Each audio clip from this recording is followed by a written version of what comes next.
Shedeur Sanders' name is on everyone's lips, not because he played, but because he didn't. Despite being a Heisman winner and widely regarded as one of college football's most dynamic quarterbacks, Sanders was benched in favor of Dillon Gabriel, whose on-field performance has been anything but inspiring. Reports indicate Sanders was healthy and game-ready, yet Kevin Stefanski kept him inactive under the vague excuse of back tightness. Analysts and insiders alike are calling it what it is: a political move designed to sideline a player the coach never wanted. If you're into the real story and all the messy twists they don't show on highlight reels, go ahead and subscribe. And if you're sticking around to see how this Browns QB chaos plays out, you should definitely be subscribed. In the process, Stefanski is risking not only games, but the trust of a locker room. If this is what leadership looks like, the Browns are in trouble. Ignoring a talent like Sanders for reasons that go beyond football sends a message to the entire team. Performance doesn't matter. Favoritism does. Brady's criticism points to a franchise trapped in its own ego, where decisions are made to avoid embarrassment rather than to win games. Until that changes, the Browns will keep tripping over themselves, no matter how much talent sits waiting on the bench. Tom Brady just did what the Cleveland Browns organization refused to do. He said the quiet part out loud. In a league where calling out coaches is rare, Brady didn't hold back. He put Kevin Stefanski on full blast for benching Shedeur Sanders in the face of one of the most underwhelming quarterback performances we've seen this season. Dillon Gabriel, through 4 games, has a QBR of 25.8. 25.8. That's not just bad, it's bottom tier. And despite that, Stefanski stayed glued to his decision like his headset was hardwired to pride. According to Brady, this wasn't about who was more prepared or who gave the team the best shot to win. This was about ego. This was about internal politics, control, and protecting reputations. And the numbers, the optics, and the reactions are all backing him up. Let's get one thing clear.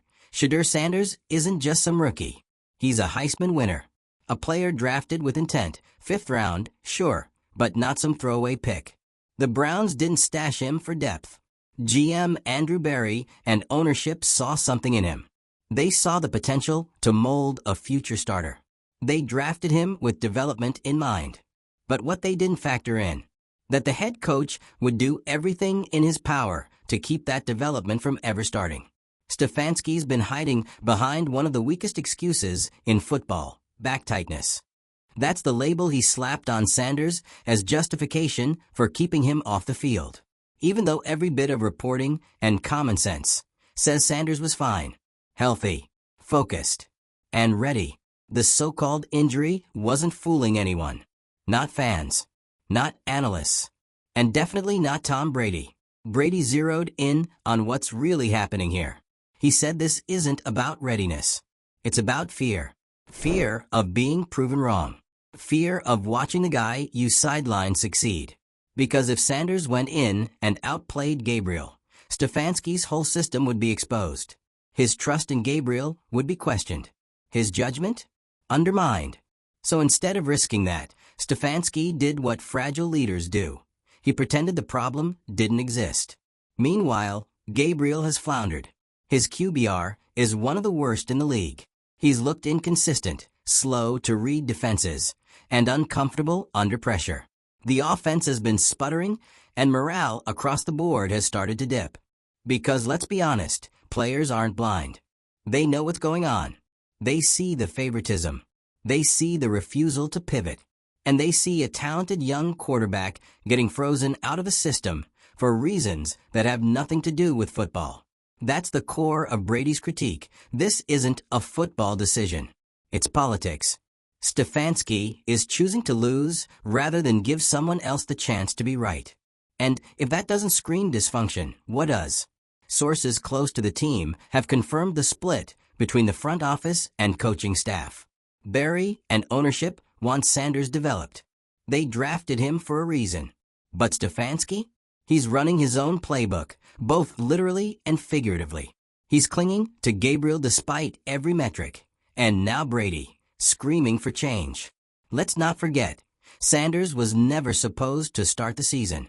But when your starter implodes this consistently, and your drafted rookie is healthy, eager, and capable, there is no excuse not to at least try. Sanders' absence from the lineup isn't just weird, it's hostile. It's a calculated choice to keep a player down, not a reflection of talent or readiness. And Brady's words echoed what football insiders have been whispering for weeks, that Sanders isn't being protected, he's being silenced. Keeping him inactive under false pretenses sends a message, not just to Sanders, but to the rest of the team. It says performance doesn't matter. It says doing things the coach's way matters more than winning. And once that belief takes root, you start to lose the locker room. You lose your culture. And you lose games. Which, by the way, is already happening. This isn't theoretical anymore. The Browns are already paying the price for the dysfunction. The offense has no identity. The defense is under pressure every game because the offense can't stay on the field. Young players who should be developing are stuck in limbo, watching a franchise eat itself from the inside out. And still, despite all that, Sanders is staying ready. He hasn't lashed out. He hasn't thrown anyone under the bus. He's showing up, practicing hard, and waiting for a chance that clearly isn't coming unless something dramatic changes. That's competitive spirit. That's leadership. And ironically, it's everything Stefanski claims to value, except when it threatens his control. Brady's call-out wasn't just a soundbite. It was a spotlight, a mirror, a warning. He's been around long enough to recognize the signs of a franchise drifting off course. And right now, all signs point to ego running the Browns instead of strategy. Even football analysts with no stake in Cleveland are calling it irrational.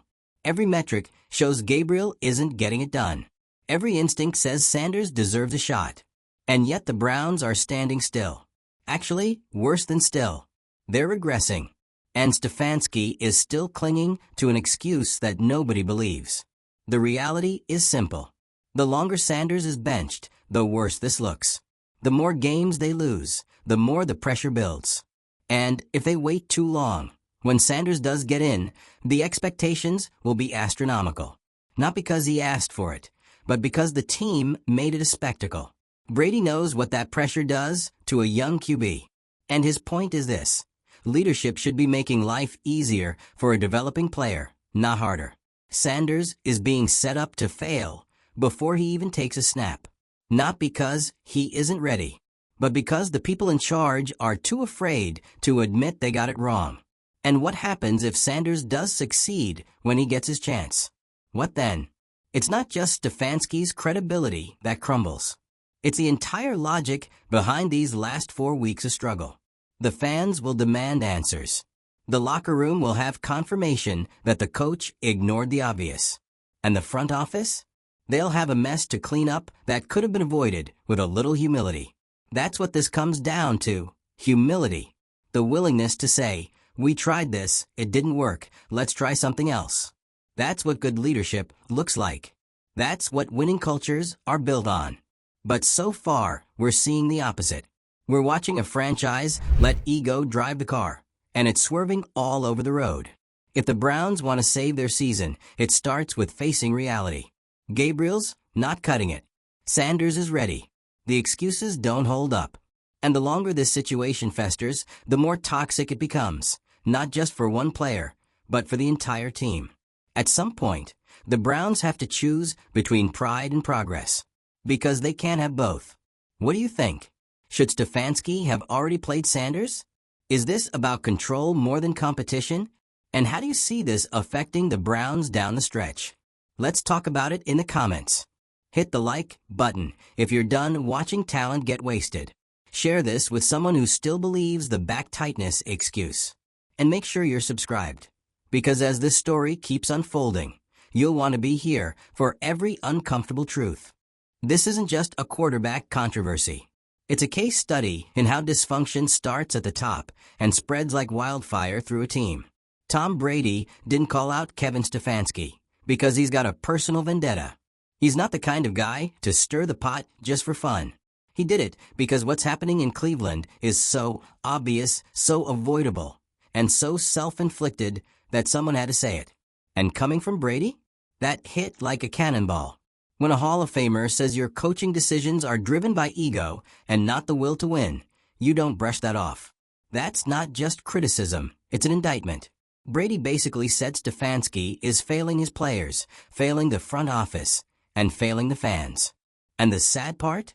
He's not wrong. This whole situation boils down to one glaring truth. Shedeur Sanders was never given a fair shot. Despite being a highly touted Heisman-winning talent. Despite being drafted with the intention of development. Despite practicing well and preparing himself for the moment. He's been shelved, sidelined, hidden behind flimsy excuses. And for what? To protect Dillon Gabriel? Gabriel, whose performance has been spiraling downhill week after week. Gabriel, who's delivered a QBR of 25.8 over 4 games. That's not just rough. That's near rock bottom. And still, Stefanski insists on running him out there like he's the future. Let's be real, if Sanders had been a coaching pick, he'd be starting right now. But he wasn't. He was a front office pick. A vision from GM Andrew Berry and ownership. And that's where the tension lies. Stefanski isn't ignoring Sanders because he's not talented. He's ignoring him because he didn't choose him. And letting Sanders succeed would mean admitting that someone else made the better call. So instead of making a smart, strategic pivot, Stefanski's sticking with his guy, letting the offense crumble, and telling the world Sanders has back tightness. Back tightness? It's almost insulting. That's the kind of vague, catch-all excuse that gets trotted out when there's nothing else to say. But the worst part is that it tells Sanders and the team that truth doesn't matter. That performance doesn't matter. That politics matter more than putting the best team on the field. And if you're a young player on that roster watching all this unfold, what does that tell you? That no matter how hard you work, no matter how ready you are, you're only going to get a chance if you're in the coach's inner circle? That meritocracy is a myth? That being right matters more than being competitive? That's a toxic culture. And Brady saw it. He pointed to it. He called it what it is, ego-driven leadership. The kind that tanks seasons and poisons locker rooms. And look, Stefanski's not new to this. He's been with the Browns long enough to know how fragile momentum is in the NFL. One bad stretch of games can turn into a full-blown collapse if you don't adapt. But what we're watching right now isn't just stubbornness. It's sabotage. Because the coach's refusal to change is actively harming his own team. Gabriel is not improving. The offensive line looks disjointed. The receiving core is visibly frustrated. The defense is playing with their backs against the wall every game because the offense can't hold onto the ball. And through it all, Sanders is standing on the sidelines with a clipboard, healthy, locked in, and ignored. That's not development. That's neglect. It's even worse when you consider that the Browns need a spark. Not next month. Not in Week 12. Right now. They're not a team that can afford to waste games on a quarterback who's in over his head. And yet, that's exactly what's happening. Because the guy who could change things is stuck in limbo, while the franchise pretends that things aren't falling apart. And make no mistake, they are falling apart. Maybe not in the standings yet. But, internally, the cracks are showing. The trust is eroding. And the only reason this hasn't fully exploded is because Shedeur Sanders has handled it with more maturity than most veterans would. He's done everything right. He hasn't caused a scene. He hasn't gone to the media. He hasn't thrown anyone under the bus. He's just stayed ready. But that won't last forever. At some point, the pressure is going to boil over. The losses will mount. The fans will start chanting. The media will keep asking why a Heisman winner is sitting while the starter sinks the ship. And when that moment comes, Stefanski's going to have to answer for every snap he denied Sanders. And when Sanders does finally get in the game, which feels inevitable at this point, the expectations are going to be sky high. And that's not fair. Because instead of easing a rookie in, building his confidence, and putting him in a position to grow, they've backed him into a corner. Now when he steps onto that field, it won't be a debut. It'll be a referendum. A pressure cooker. A test he never should have had to take under these circumstances. And that's entirely on the coaching staff. Brady's larger point wasn't just about one game or one quarterback. It was about leadership. about accountability, about knowing when to get out of your own way. And right now, Kevin Stefanski is in the way of progress, of development, and of potential wins. And here's the really frustrating part. It didn't have to be like this. This could have been a simple adjustment, a natural progression. Gabriel struggles, Sanders steps in, the team rallies behind a new voice. That's not uncommon in the NFL. It's normal. But when you wrap the decision in ego and pride, when you politicize the depth chart, you turn a routine switch into a scandal. Now, this has become something much bigger than a QB change. It's a test of organizational identity. Are the Browns a team that learns and adapts? Or are they the kind of team that crashes headfirst into the same wall because the coach is too proud to turn the wheel? Right now, it looks like the latter. And the longer this lasts, the more it risks doing permanent damage, not just to this season, but to the development of Shedeur Sanders. And if that happens, the Browns will have no one to blame but themselves. So where does this leave us? With a rookie quarterback waiting for a shot he's earned. With a head coach refusing to make the obvious move. With a team stuck in neutral because its leader won't shift gears. And with Tom Brady, arguably the greatest to ever do it, publicly ripping the Band-Aid off and saying what everyone else is thinking. It's time for the Browns to decide what they want to be. Because the clock is ticking, the fan base is watching, and the opportunity to turn things around is still there, but not for long. The Shedeur Sanders saga in Cleveland isn't just a storyline. It's a slow-burning crisis, and every week it doesn't resolve, the temperature rises. Let's not gloss over the obvious anymore. Kevin Stefanski has backed himself into a corner. And every decision he makes from here on out will be viewed through the lens of why Shedeur Sanders still hasn't taken a snap. Because it's no longer just about a quarterback being benched. It's about a team ignoring its future to protect a narrative that's already unraveling in public. And with Tom Brady throwing the first stone, that wall of silence around Stefanski's logic is cracking fast. Because when a quarterback of that caliber says you are letting ego get in the way of winning, you either course correct immediately or brace for impact. Stefanski, so far, has chosen the latter. And it shows. The Browns' offense is stale, predictable, lifeless. Dillon Gabriel's command of the game looks shaky at best.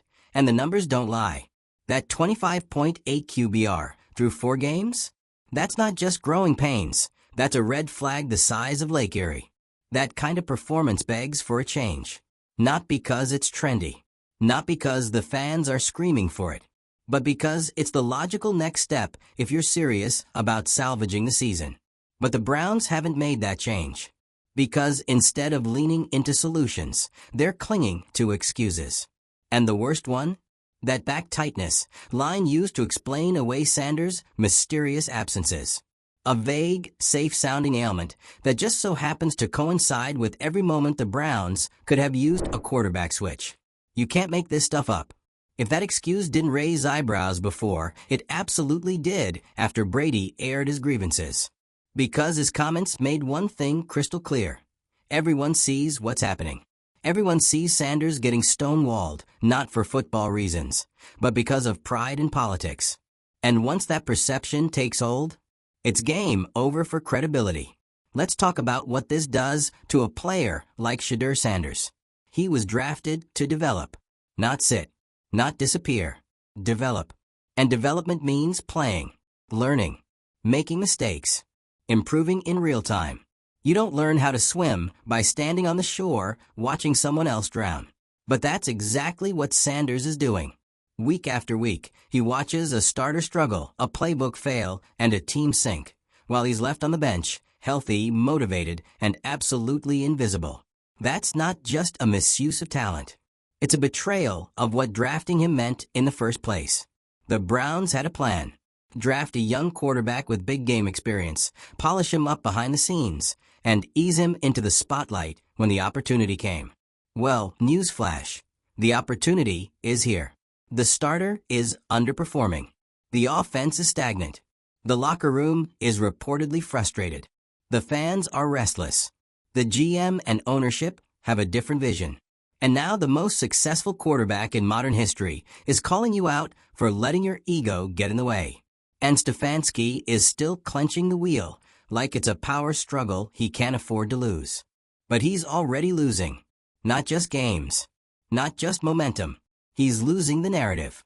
And once you lose that in the NFL, it's almost impossible to get it back. Because here's the truth, every week Sanders doesn't play, the expectations around him grow. Not because he is asking for it, but because they are forcing it. They're building pressure that didn't have to exist. If Sanders had started getting reps when Gabriel started struggling, this could have been a seamless transition.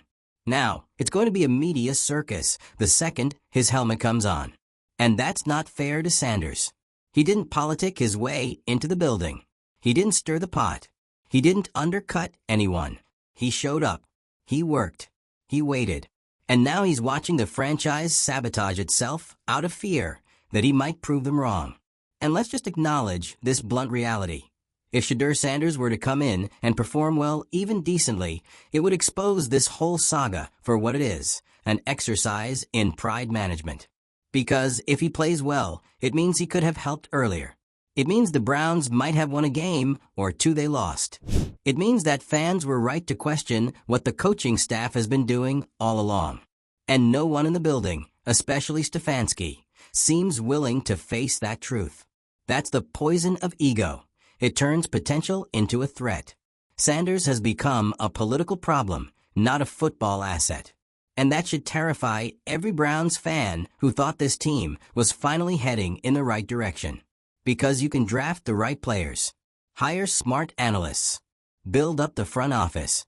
But if the guy on the sideline refuses to listen, refuses to adapt, refuses to lead, then it all falls apart anyway. And Brady's words? That was the check engine light flashing. He's telling Cleveland what they already know deep down.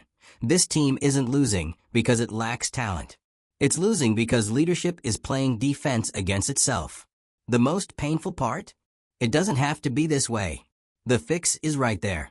You put Sanders in. You let him play. You see what you got. Maybe he stumbles. Maybe he shines. Either way, you make a decision based on performance, not politics. That's what accountability looks like. That's what leadership requires. Instead, the Browns are running on autopilot toward a cliff, pretending everything's fine while the stadium lights dim game by game. And if they wait until the season is beyond saving to make a move, then Shedeur's debut becomes too little, too late. It becomes a desperate move instead of a strategic one. It becomes a reaction to pressure instead of a response to opportunity. And that, more than anything, is what Brady was warning about. This isn't just about a quarterback. This is about a franchise deciding what it wants to be. Flexible or fragile. Competitive or controlled. Forward-thinking or frozen by ego. The Browns still have time, but not much. If Gabriel continues to falter, the pressure to play Sanders will reach a boiling point. And the longer the team delays, the more obvious it becomes that this isn't a football decision. It's personal. And when that becomes undeniable, when the media, the fans, the players, and the entire league knows the backup could have helped but wasn't allowed to, that's when the fallout gets real. Because jobs are on the line. Reputations are at stake. And if this franchise wastes a season and a player as promising as Sanders to protect a coach's pride, they won't just lose games. They'll lose trust. They'll lose the locker room. And they'll lose any shot at becoming the team they could be if they'd only get out of their own way. So what's it going to be, Cleveland? Are you going to ride this dysfunction into the ground? Or finally admit that talent matters more than ego? Let us know what you think. Drop your take in the comments. Smash that like if you're ready to see Shedeur Sanders take the field. And subscribe if you want to follow every twist of this drama as it unfolds. Because the Browns might be stalling now, but this story, it's only speeding up.